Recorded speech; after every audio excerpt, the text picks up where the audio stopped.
আসসালামু আলাইকুম ওরহমতুল্লাহ। চ্যানেলে স্বাগত। আজকে আমরা আলোচনা করব একটি গুরুত্বপূর্ণ বিষয়ে, আর সেটি হলো এতিম।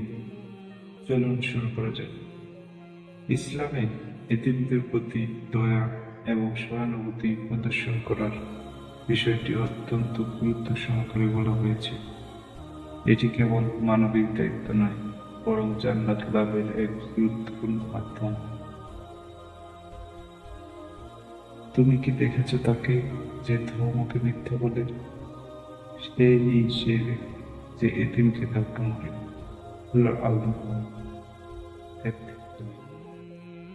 অতীতে সমাজে এতিমদের অবহেলা করা হতো, কিন্তু ইসলাম তাদের সম্মান এবং সুরক্ষার অধিকার দিয়েছে। আল্লাহ বলেন, ফাআম্মাল ইয়াতীম ফালা তাকহার। অতএব এতিমদের প্রতি কঠোর হইও না। এই আয়াতে আল্লাহ তাআলা এতিমদের প্রতি তাদের আচরণ এবং তাদের অধিকার সংরক্ষণের নির্দেশ দিয়েছেন। সুতরাং এতিমদের অধিকার পালন করুন। সূরা আদ-দুহা আয়াত 9।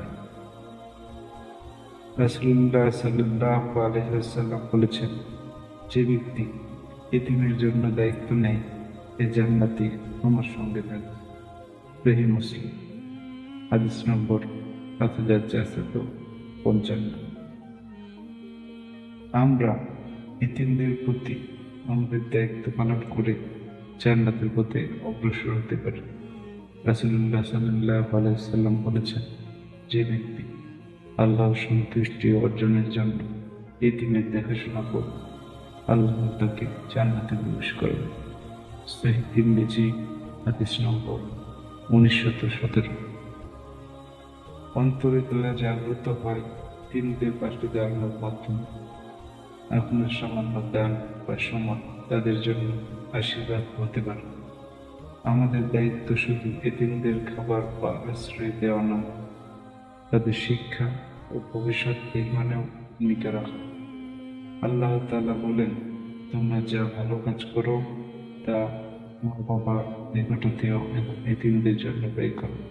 সূরা আল-বাকারা আয়াত 215। আপনার একটি দান এতিমের জন্য আশা এবং নতুন শুরু হতে পারে। যে সমাজ এতিমদের যত্ন নেয়, আল্লাহ সেই সমাজকে বরকত দান করেন। আসুন আমরা এতিমদের পাশে দাঁড়াই এবং তাদের জীবনে সুখ নিয়ে আসি। তাই ইয়াতিমদের সাহায্য করুন, আল্লাহর সন্তুষ্টি অর্জন করুন। যদি এই ভিডিওটি আপনাদের উপকারী মনে হয়, তাহলে লাইক করুন। আমাদের পরবর্তী ইসলামিক কন্টেন্ট পেতে নোটিফিকেশন অন করুন। আপনার একটি সাবস্ক্রাইব, শেয়ার আমাদের কাজকে আর এগিয়ে নিয়ে সাহায্য করবে।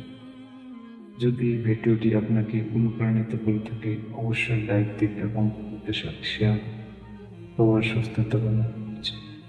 আল্লাহ হাফেজ।